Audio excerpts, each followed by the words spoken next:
Des files d'attente pour aller faire du shopping en centre commercial. La scène se passe au Brésil, le pays où le nombre de décès quotidiens dus au coronavirus est le plus élevé, avec les États-Unis, plus de 1000 depuis plusieurs jours.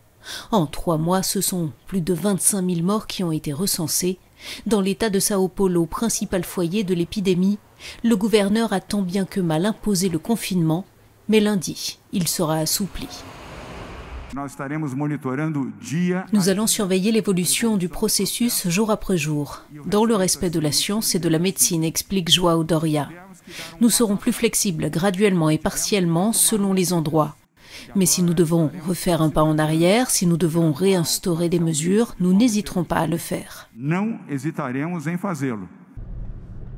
Dans un pays où le président lui-même n'a de cesse de minimiser la maladie et d'appeler à la reprise de toutes les activités, les favelas sont un terreau fertile pour le virus, mais pas seulement.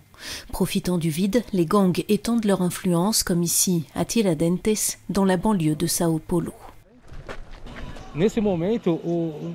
Actuellement, le Covid-19 passe au second plan pour les familles, dit le chef du gang.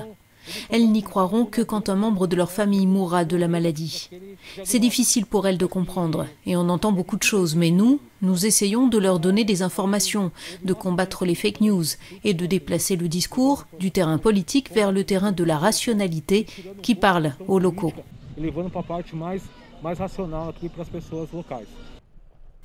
Dans les favelas, plus que n'importe où ailleurs, le virus menace de se propager comme un feu de paille. Or, dans certaines zones comme à Sao Paulo, les services de soins intensifs sont déjà proches de la saturation.